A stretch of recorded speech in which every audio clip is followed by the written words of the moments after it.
My instant death ability episode 6. And I think I mentioned this in the last episode, but it actually happened in this episode, and that was that in this episode we were probably going to see them going through the tower and fighting enemies and things like that as they continue to go down the floors. I was going to say as they continue to go up the floors, but it's actually the opposite because they started from the top. So yeah, they're going down the floors, and apparently the tower master, or whatever you want to call it, was having a little bit of problem controlling everything happening inside the tower, because imagine you're the sword master and you have this force of nature that is Takatou going inside the tower, simply ignoring the rules, killing everyone in his path. You will know that something wrong is going on. I mean, I don't feel bad for the sword master at all because he's the type of person that would also kill anybody in his path, so I don't feel bad for him. But yeah, he knows that something wrong is going inside the tower and he doesn't know exactly what it is. I don't think they know still who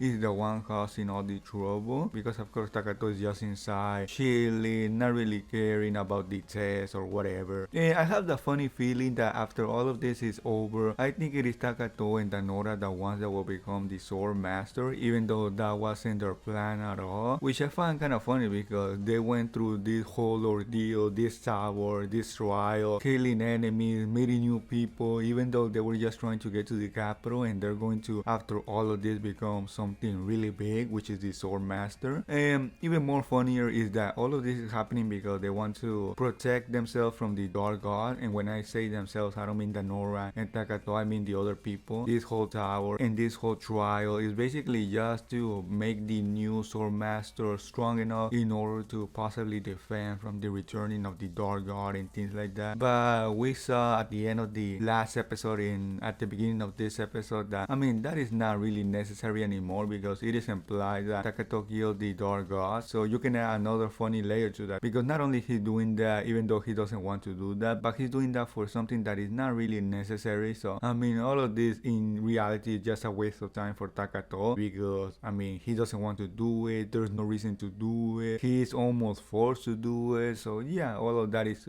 pretty interesting to say the least. We also saw how there was a new girl introduced in this episode called Aoi, if I'm not mistaken, and this girl also has some sort of cheat ability. It was a really weird ability. It wasn't actually explained that well. It is sort of implied that in some aspects it has elements that she can replicate another's power, which we saw in this episode. But then again, she also mentioned that the power that she has is almost like she can make anything she wants in her mind become reality, to a certain extent of course, because she cannot use this outside of, I guess, abilities or powers. She cannot use that randomly just to to a random person or to nobody. She cannot do that. I would assume she has to use it on other people's abilities and powers. And she also mentioned that there is a certain factor of luck to it, because if a person has a lot of luck, then it will not probably work. So yeah, it is a pretty weird ability. She also mentioned that that ability is supposed to counter cheat abilities. So is that implying that maybe if she faces off against Takatou would not be able to kill her or something like that? I don't know if that is the case or not, but she did mention that it is supposed to be a counter to cheat abilities. And of course, the biggest cheat ability of them all is the one that Takatou has, because you cannot get a more cheat ability than that, basically killing anyone you want. So that would be really interesting to see if that happens or not, because at this point in time there hasn't been anyone in the anime that has really been a challenge for Takatou, and I suspect that there's not going to be anyone for the remaining of the anime that is going to be a challenge for him, because if we're being realistic, who can oppose him? Because he has the biggest ability of them all. I mean, it doesn't matter what type of ability you have, even if you can face through things, even if you have the biggest attack of all the people, even if you have the biggest defense of all the people, even if you're a ghost, even if you're something else, I mean, it doesn't matter at the end of the day, because Takatou is able to kill not only people, not only plants, but also inanimate objects, which we saw in this episode when he killed the wind, basically, or whatever it was some sort of induction mechanism or something like that. He killed it too. So yeah, as we saw in this episode, there's not really a challenge for him. I mean, he's just basically strolling through the tower like it is nothing, while other people are dying, other people are having a hard time with it, and he's just casually,